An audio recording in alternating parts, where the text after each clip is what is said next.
Hello and welcome back to Chasing Green Arrows. In this episode, we're doing the predictions for game week 33. With all the talk about the European Super League, now it's fizzling out. Teams are withdrawing from it. We can finally focus on the football. It was a crazy 2-3 days with a lot of talk. The top 16 from the Premier League moving into a new league by itself in Europe, but that's fizzling out. A lot of teams have withdrew from it with backlash from the fans and ex-commentators, current commentators, ex-players, current players as well, against it, current coaches against it. We saw Klopp and Pep also talk against it as well.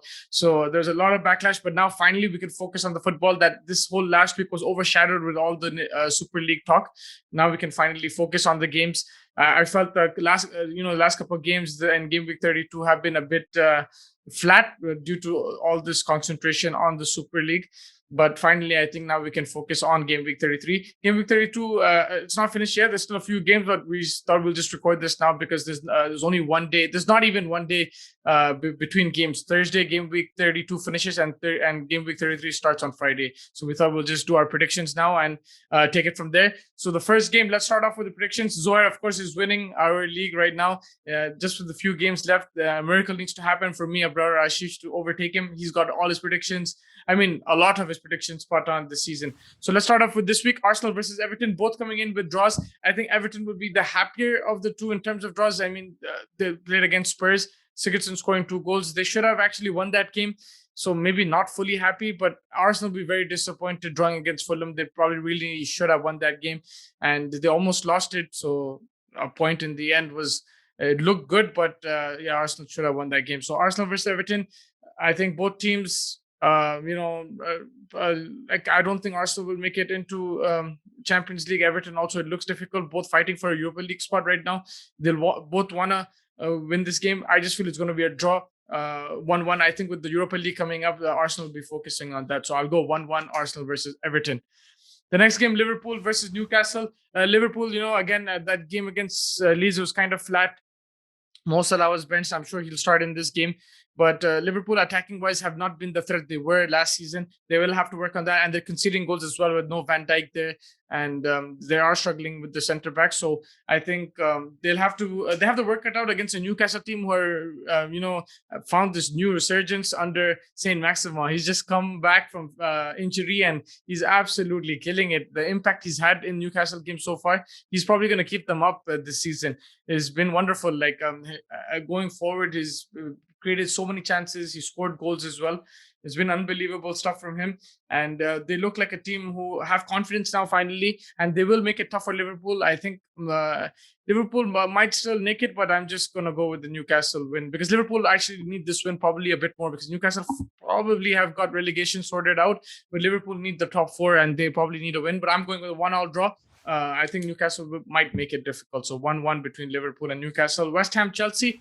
West Ham losing against Newcastle, and they would have lost some confidence because that top 4 was up for grabs. But them losing, kind of hampers their run into the top 4. Whereas Chelsea also drew. They're also in that 4th position, but with a win they would have had some breathing space. They don't have that now, so they'll have to win this game. Both teams will go for the win.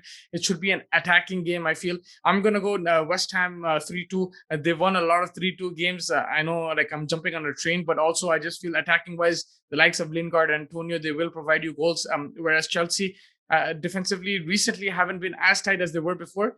Having said that, they're not going to be an easy team to break down, and they can also hit West Ham on the counter. But Chelsea just haven't been clinical enough in the last few games. If they can get the goals, it'll be good for them. I'm just going to go 3-2 to West Ham. Jay Lings to be on the score sheet. But let's see how that goes. It's going to be a really good game. I think it's probably one of the games to look forward to because both teams are going to go for top 4, and whoever wins, I think, will have a really good shot. Whoever loses, it'll put them way back, and it might get Liverpool back into the race as well. So very interesting game. And then moving on, Sheffield Brighton. Sheffield, unfortunately, are the first team to be relegated in the Premier League. They lost their last game against Wolves and they're officially relegated. They're going to play against Brighton. For them, it's a dead rubber. Brighton, on the other hand, they've also probably secured top flight football for next season. They played some really good football this season. They're just unlucky. They didn't have Tarek Lamptey. Also, in a lot of games, decisions didn't go in their favor. They've conceded last-minute goals. A bit of lack of concentration here and there, but otherwise they've been a tough team to beat. I think Graham Potter's done a really good job. They've gone under the radar, but they've troubled a lot of big teams. Like United beat them just 2-1. They drew, to so many big teams as well. And they drew to Chelsea just 0-0 in this week as well. So I think they've made it tough for big teams. And the likes of Lallana, Danny Welbeck, they're creating as well up front. Mope has been good as well. So I just feel Brighton probably want to finish their chances a bit more. And I think they'll take this game. I'm going to go 2-0 to Brighton against Sheffield. And then moving on to Wolves versus Burnley. Again, Burnley coming off a loss against United. Burnley have not had a good month of football. That team Sean Dyche had set up in the beginning of the season, tough to break down, very solid defense, keeping the clean sheets. It's not there anymore. They're conceding goals. Attacking-wise, yes, they're providing a threat, but they always used to rely on their defense. They would build solid from the back and then work from there. But right now, we're not seeing that. They're really flaky at the back, to be honest with you. Whereas Wolves, I think Nuno has done a fantastic job. Again, I think Neto got injured. He didn't play in the last game, if I'm not mistaken.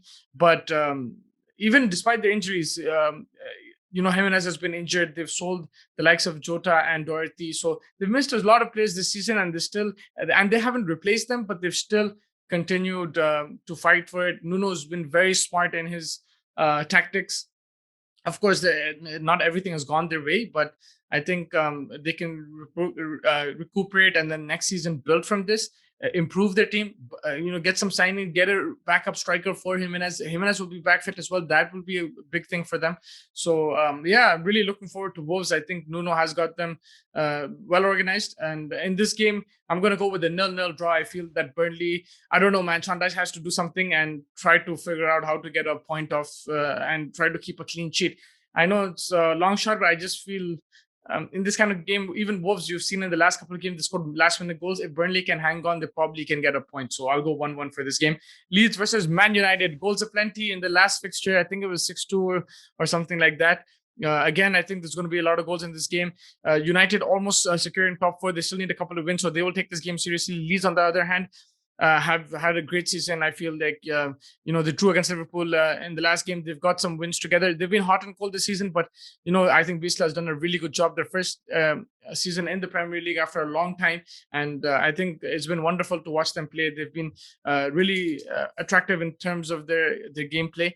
They've attacked a lot. Yes, they've conceded goals, but they've made sure they've entertained the fans who are watching on TV, and it's got them results as well. If you can keep attacking like that, it does put other teams on pressure, and they will concede to that pressure. So but here again, United. Last time they gave United a lot of space, I think, in that fixture, especially between defense and midfield.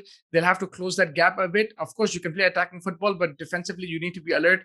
Otherwise, United can hit you on the counter-attack. I feel that United will nick this game. I see some goals in it, but I'm going to go 2-1 to Manchester United. And then moving on, Aston Villa versus West Brom. This game, West Brom, I haven't played yet this week, but the last couple of games they've been on such good form. They beat Chelsea, and they've been scoring goals left, right, and center. Sam Allardyce does something to his team when they're in the relegation battle, and he's working that magic again. I think Villa without Grealish, I don't know the latest update. Will he play for this game? Will he come off the bench? We're not sure. But right now, as of now, it looks like he's not going to play. And that's why I give West Brom a good shout in this game. I'm going to go 1-1, 1-1 draw for Villa versus West Brom. And Villa, I think Villa are creating chances. They're not creating as many chances without Grealish. With Grealish, the likes of Ollie Watkins and all these guys, they come into play. So, they'll need to work on that. And hopefully, if he's back, it will improve their side for sure. And then moving on, Leicester versus Crystal Palace. Hopefully we see a good game over here. I think it'll be an attacking game. Crystal Palace don't like to sit back. They like to attack. They're coming against a Leicester team who have Iheanacho in sublime form. He scored in the FA Cup semi-final. Leicester now are going into the finals of the FA Cup, so that'll give them a lot of confidence going into this game against Crystal Palace. I think the likes of Madison will probably be back. They got they got dropped by Brendan Rodgers because they broke COVID protocols, but hopefully they'll be back for this game, I think. And I think they need Madison for that link between midfield and attack. He creates the chances for the likes of Vardy and Iheanacho. And Vardy, although he's not been in his greatest form, but I think he always creates spaces, and that allows Iheanacho to get into good positions and score the goal. So I think they combined well for Crystal Palace. I think defensively they have to work on it for sure. Attacking wise, they have threats in Zaha, they have SK, they have some good attacking players. But I just feel defensively they need to be tighter in these kind of games. I see goals in this game again, and I think I'm going to go 2-1 to Leicester. 2-1 to Leicester. And that wraps it up. I think it's going to be a great week of fixtures. There's going to be the Carabao Cup final going on as well between City and Tottenham. That's when they're not playing this game week. So for your fantasy teams, make sure you don't have those players in this team because they're going to be playing the finals of the Carabao Cup. That's going to be a great game as well. And Mourinho has been sacked before that game, which is very shocking. They're going to be up against Spurs. Are going to be up against Guardiola and his side, who just got knocked out of the FA Cup. They'll want this trophy for sure. It's going to be a tough game for Spurs as well. Let's see how that goes. But until then, thank you so much for joining me. Make sure you like and subscribe to our channel and comment with your predictions. What do you think is going to happen this game week? Hopefully, there's going to be an exciting game of football. We can finally focus on the football with all this drama coming to an end. Credit, to everyone who has,